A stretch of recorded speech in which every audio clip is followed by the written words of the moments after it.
No. No. When it comes to temptation, we must realize the Scriptures have an awful lot to say. What is temptation? A person is tempted when one or two of the following things happens. Number one, the lust and corruption in the heart rise up and seek to capture the mind with rationalizations. Now, what is a rationalization? Think of a sausage.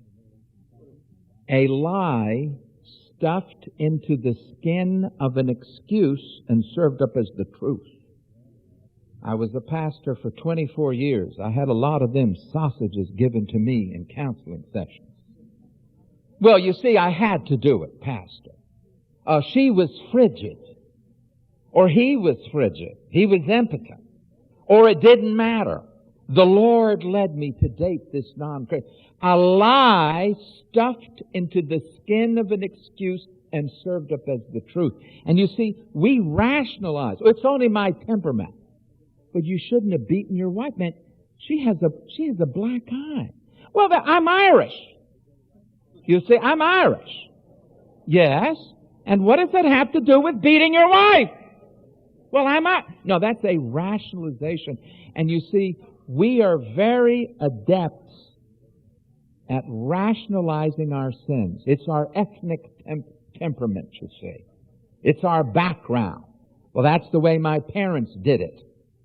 Number two, the lust and corruptions in the heart want to capture our feelings or emotions with cravings for sin. And you begin to feel, I gotta have it. I need it. Gotta have it now. You ever notice that love can wait to give, but lust can never wait to get? Lust is not patient. It wants it now. And you see, we can have as Christians times when our depravity takes hold of us and we begin to crave the leeks and the onions and the garlics of Egypt. We begin to remember some of the old sins. They were juicy and I can taste them old sins. You will find if you analyze your life, there can be cycles. If there were certain periods, even a part of the year, when you used to engage in iniquity, every year when that same season comes up, it's a season of trial and temptation in your life because you begin to smell the garlics and the onions cooking and you begin to say, "Ooh, I remember the flesh pots of Egypt." And you begin to crave it. That comes from your own heart.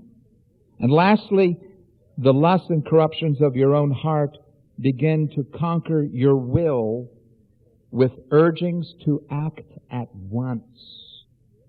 Choose it now. Do it now. Make it quick. The faster you give into temptation, the less time there is for reflection on why not to give into temptation. The more time you give yourself to think through the implications of wickedness, the more likely you're not going to do it. Thus, we always read that people rush into iniquity headlong. Well, you see, James 1 tells us in 13 through 15, LSD is our problem. Lust gives birth to sin, which gives birth to death. So if you want to know about temptation, it's because we're all taking LSD regularly. Galatians 5:17 through 21, the works of the flesh, that is the things that we would do naturally except for the operation of the grace of God. We already noticed in Mark 7 and in Matthew 15 where Jesus said, if you want to meet your greatest enemy in the Christian life, look in the mirror. So it's not your wife. It's not even the preacher. We have pastors here. You ever notice when someone's mad at God, they're going to blame the preacher. You're the lightning rod. So they can't get to God, but they can get to you. And then they have roast preacher because they're mad at God and they got to get to somebody Why not his representative? No, if you want to know your greatest enemy this morning when it comes to temptation, look in the mirror.